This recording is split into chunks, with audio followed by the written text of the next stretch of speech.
नमस्ते सबैजनालाई। आज म थट अथवा विचारको विषयमा कुरा गर्न गइरहेको छु र यो अति नै इम्पोर्टेन्ट विषय पनि हो, किनभने विचारले नै हामीलाई शेप दिन्छ, हाम्रो लाइफलाई शेप दिन्छ। र गौतम बुद्धले भन्नुभएको छ, तपाईले जे चिजलाई सधैँ सोचिराख्नुहुन्छ, जुन विचार तपाईकोमा आइराख्छ, तपाई त्यही नै हुनुहुन्छ। You become what you repeatedly think भनेर गौतम बुद्धले भन्नुभएको छ। र अब ब्रेनबाट विचार आउँछ भन्ने कुरामा त कुनै दुईमत छैन, तर ब्रेनको एक्ज्याक्टली कहाँबाट आउँछ त विचार भन्ने ठ्याक्कै एउटा पोइन्ट चाहिँ छैन। विचार चाहिँ एउटा थुप्रै ठाउँहरूको नेटवर्क भन्छौँ हामी ब्रेनमा, नेटवर्कबाट चाहिँ आउँछ। थुप्रै ठाउँको जोडबाट एकैचोटि चाहिँ विचार आउने हो। त्यसमा चाहिँ हाम्रो जेनरली भन्ने यो अगाडिपट्टिको ब्रेन प्रिफ्रन्टल कर्टेक्स भन्छौँ। अनि त्यहाँबाट चाहिँ तपाईँको चाहिँ सोचहरू आउन थाल्छ। त्यहाँबाट तपाईँको चाहिँ विचारहरू, तपाईँको चाहिँ केही नयाँ नयाँ चिजहरू त्यहाँबाट चाहिँ तपाईँलाई अटोमेटिकल्ली आएको आई गरेर आउँछ। र त्यो विचारलाई हिप्पोक्याम्पसले त्यो विचारलाई चाहिँ मेमोरीसँग जोड्छ र मेमोरीसँग जोडेर त्यो विचार ठिक हो कि बेठिक हो कि, त्यसलाई अझ बढाउनु पर्ने हो कि घटाउनु पर्ने हो कि भनेर हिप्पोक्याम्पस भन्ने पार्टले काम गरे हुन्छ। त्यस्तै अमिगडाला भन्ने पार्टले चाहिँ त्यो विचारलाई चाहिँ इमोसनल्ली जोडिदिन्छ। रिससँग जोड्ने हो कि, प्रेमसँग जोड्ने हो कि, अथवा चाहिँ खुसीसँग जोड्ने हो कि, दुखीसँग जोड्ने हो, यो जति पनि इमोसन्सहरू छन् त्यो काम चाहिँ अमिगडालाले गर्छ। र त्यसपछि आएर चाहिँ हामीहरूको चाहिँ थालामसले चाहिँ त्यसलाई कता कता पुर्याउनु पर्ने हो, त्यो विचारहरूलाई त्यसरी चाहिँ पुर्याउँछ। र हाम्रो शरीरमा अब एक्ज्याक्टली विचार चाहिँ कसरी सुरु चाहिँ कसरी हुन्छ त, केले ट्रिगर गर्छ, यो कसैलाई पनि थाहा छैन, न्युरो साइन्सलाई पनि थाहा छैन। र यो चाहिँ भनिएको छ कि यो चाहिँ एउटा सानो आवाजले अथवा एउटा केही चिजको मेमोरीले अथवा केही चिज देखेर अथवा चाहिँ केही चिज फिल गरेर तपाईँलाई विचारहरू आउन सक्छ भन्छन्। तर अटोमेटिकली पनि विचारहरू आइरहेको हुन्छ। र तपाईँको विचार भनेको चाहिँ तपाईँ होइन, तपाईँ भनेको र तपाईँको विचार भनेको, तपाईँको विचार चाहिँ तपाईँको ब्रेनभित्र हुने हो, तर तपाईँको विचार नै तपाईँ चाहिँ होइन। त्यसले गर्दाखेरि चाहिँ विचार र हामी चाहिँ फरक चिज हौँ। त्यसले गर्दा हामीले चाहिँ हाम्रो विचारलाई चाहिँ हेर्न सक्छौँ, देख्न सक्छौँ, महसुस गर्न सक्छौँ। धेरैचोटि यो विचारलाई चाहिँ हामीले महसुस गर्न सक्दैन। यो विचार आफै आउँछ जान्छ यसरी गइरहेको हुन्छ। यो अटोमेटिक अनकन्सियस माइन्डमा भइरहेको हुन्छ। तर हामी टक्क अड्यौँ, हामीले सोच्न थाल्यौँ कि हामीले के विचार गरिरहेको थियौँ भन्यौँ भने हामीले आफूले गरेको विचारलाई, so we start thinking about what we think. त्यो भनेको चाहिँ आफ्नो विचारलाई आफैले हेर्ने अथवा अब्जर्भरले विचारलाई हेर्ने भनेको हो। र यसलाई हामी अङ्ग्रेजीमा मेटाकग्निसन पनि भन्छौँ।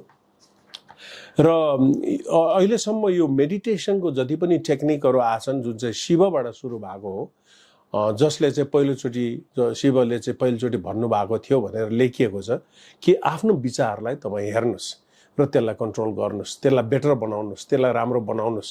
यही चिज नै अहिलेका जति पनि मेडिटेसनको टेक्निकहरू डेभलप भएको छन्, ती सबै चिजहरूमा चाहिँ यसैलाई नै एडप्ट गर्छ। र बुद्धिज्ममा पनि एकदम धेरै, बुद्धिस्ट मेडिटेसनमा पनि यही चिजलाई नै सबैभन्दा धेरै चाहिँ महत्त्व दिएको हुन्छ। अब हामीलाई विचार चाहिँ कति आउँछ त भन्दाखेरि यो ठ्याक्कै यति एउटा विचार आउँछ भन्ने छैन, तर हामीलाई 7,000 देखि 70,000सम्म विचार एक दिनमा आउन सक्छ। र आएको आई हुन्छ। कुनै विचार चाहिँ फरक आउँछ, कुनै विचार चाहिँ कन्टिन्युअसली एउटै चिज विचार आइरहेको हुन्छ।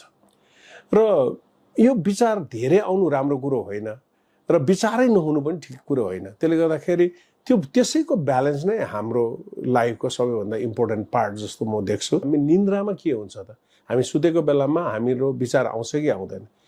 हामी सुत्दाखेरि दुई किसिमको सुताइ हुन्छ। एउटा भनेको साधारणतया डिप स्लिप भनौँ, एकदमै गहिरो निन्द्रा, र अर्को चाहिँ एकदम स्यालो स्लिप अथवा चाहिँ धेरै झम्प नदिँदाको बेला भनौँ न।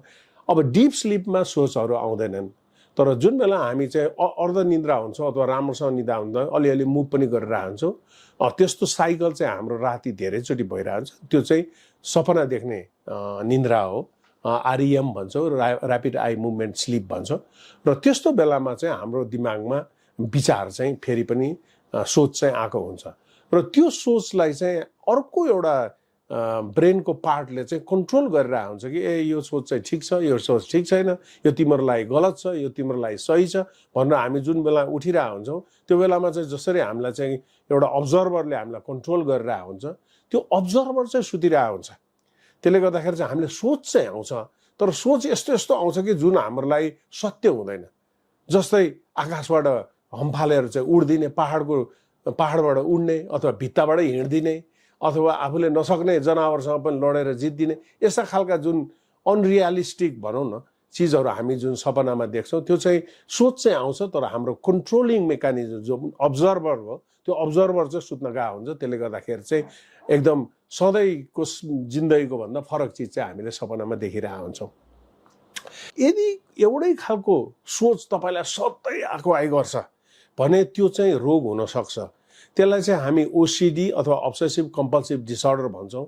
जस्तै मेरो हात फोहोर छ, मलाई हात धुनु पर्यो भन्ने सोच आएको गर्छ भने त्यो मान्छेले दिनभरि हात धुन्छ। अथवा मैले लुगा लगाएको लुगा चाहिँ ठिक छैन भन्यो भने त्यो मान्छेले दिनभरि लुगा लाउने र फेर्ने गर्छ। यस्तो खालको बिरामी यो सोचको रोग, रिपिटेटिभ सोचको रोग कहिलेकाहीँ देखिन्छ र यदि त्यस्तोलाई युजुअल साइकियाट्रिक ट्रिटमेन्टबाट चाहिँ यदि राम्रो भएन भने त्यस्तोमा हामीले कहिलेकाहीँ मैले त्यो सोचको अपरेसन पनि गर्ने गरेका छौँ, केही मात्र गरेका छौँ र राम्रो पनि भएका छन् ती बिरामीहरूलाई। तर युजुअल्ली हामीले सोचको उपचार गर्ने चाहिँ साइकियाट्रिस्ट डाक्टर साहबहरूले नै हो, हामीले होइन। तर कतैबाट पनि केही पनि भएन भने चाहिँ त्यस्तो केसमा ओसिडीको अपरेटिभ सर्जरी पनि हामीहरूले गरेका छौँ। विचार चाहिँ राइट ब्रेनबाट आउँछ कि लेफ्ट ब्रेनबाट आउँछ कि दुइटैबाट आउँछ कि यो पनि अलिकति कन्फ्युजन छ र दुइटैबाट साइमल्टेनियसली एकैचोटि आउने विचार चाहिँ धेरै छ। तर राइट ब्रेनले र लेफ्ट ब्रेनले इन्डिपेन्डेन्टली छुट्टै छुट्टै पनि सोच्छ र अब कहिलेकाहीँ हामीले छारे रोगको एकदमै अप्ठ्यारो छारे रोगको बिरामीहरूलाई ब्रेनलाई दुईटामा चाहिँ छुट्टाउने अपरेसन पनि म गर्छु, ब्रेनलाई स्प्लिट गरिदिन्छु। अनि त्यस्ता मान्छेहरूलाई चाहिँ दुईटा इन्डिपेन्डेन्ट ब्रेन भएको मान्छेहरू भन्छौँ र ती मान्छेहरूले मजाले सोच्न सक्छन्, ती मान्छेहरूले मजाले कुरा गर्न सक्छ। कहिलेकाहीँ त तिनीहरूको त्यो राइट र लेफ्टको ब्रेनको झगडा चाहिँ त्यो स्प्लिट भइसकेपछि कम भएको हुन्छ जस्तो मलाई फिल हुन्छ र त्यसले गर्दा झन् शान्त, झन् एकदम परिपक्व मान्छे जस्तो भएर हामी देख्छौँ। त्यस्तै गरेर चाहिँ कति मान्छेहरू छन् जसलाई चाहिँ टाउकोमा चोट लागेर अथवा स्ट्रोक भएर दायाँ अथवा बायाँ ब्रेन चाहिँ एकदमै ठुलो रूपमा ऱ्यापिडली ड्यामेज भएको छ, बेसरी ड्यामेज भएको छ भने पनि त्यस्ता मान्छेहरूले पनि राम्रै काम गरिरहेको हुन्छन्। त्यसले गर्दाखेरि ब्रेन राइट र लेफ्ट दुइटैले सोचिरहेको छ। धेरै जसो टाइम यिनीहरूले चाहिँ कोअर्डिनेटेड रूपमै मिलेरै काम गरिरहेको हुन्छन्, तर कहिलेकाहीँ तिनीहरू बिचमा राइट र लेफ्टमै झगडा भइरहेको हुन्छ र यदि हामीले ब्रेनलाई स्प्लिट गऱ्यौँ भने पनि दुईटा टुक्रामा बाँडिदियौँ भने पनि त्यसले सोच्ने काम चाहिँ छोड्दैन। अल्बर्ट आइन्स्टाइनको म कुरा गर्न चाहन्छु। अल्बर्ट आइन्स्टाइन संसारमा जन्मिएका एकदम विद्वान मान्छेहरूमध्ये एकजना हुन्। उहाँले चाहिँ आफूले काम गर्ने ठाउँ ल्याबोरेटरी थिएन र उहाँले जति पनि फर्मुला, जति पनि थ्योरिजहरू निकाल्नु भएको छ सबै आफ्नो सोचबाट निकाले हो, ल्याबोरेटरीमा काम गरेर निकाले होइन। उहाँले सोची चाहिँ यो ग्राभिटीका कुरा, त्यसपछि टाइम डाइल्युसनका कुरादेखि लिएर जति पनि थ्योरिजहरू अहिले संसारलाई चेन्ज गर्ने क्वान्टम फिजिक्सका कुराहरू जति पनि उहाँले निकाल्नु भएको छ सबै उहाँको दिमागबाट उब्जेको चिज हो। धेरै पछि अरू मान्छेहरूले चाहिँ धेरै पछि चाहिँ त्यसलाई चाहिँ हो कि होइन भनेर चाहिँ ल्याबोरेटरीमा गएर प्रुभ गरेका छन्।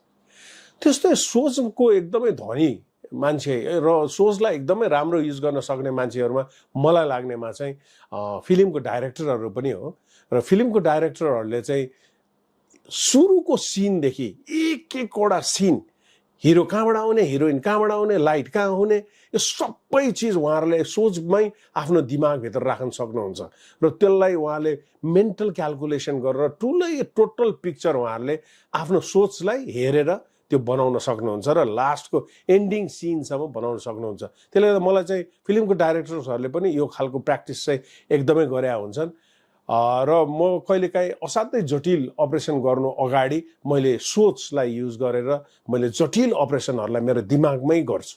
म यसरी गएँ, बिरामीलाई यसरी सुताएँ, यसरी खोल्छु, यसरी यो गर्छु, यदि यस्तो अप्ठ्यारो भयो भने यसो गर्छु भनेर यो चिज रिहर्सल चाहिँ सोचबाटै गरिरहेको हुन्छ।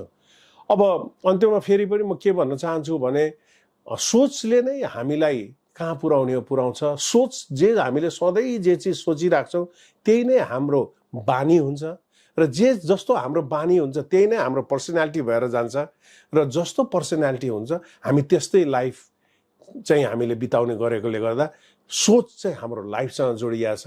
एकदमै सोचे गर्नुहोस् एउटै चिजलाई। जस्तो मेस्सीले 5 वर्षको उमेरदेखि फुटबल खेल्न सोचै गरे प्र्याक्टिस गरे भएर मेस्सी भएको। सोचेर मात्रै फेरि ठुलो मान्छे हुन्छ भन्ने त होइन। त्यसको लागि प्र्याक्टिस पनि त गर्नु पर्यो, त्यसको वरिपरि घुम्नु पर्यो, त्यसको वरिपरि मेहनत गर्नु पर्यो।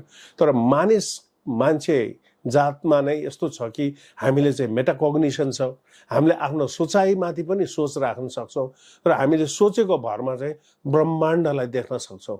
धन्यवाद।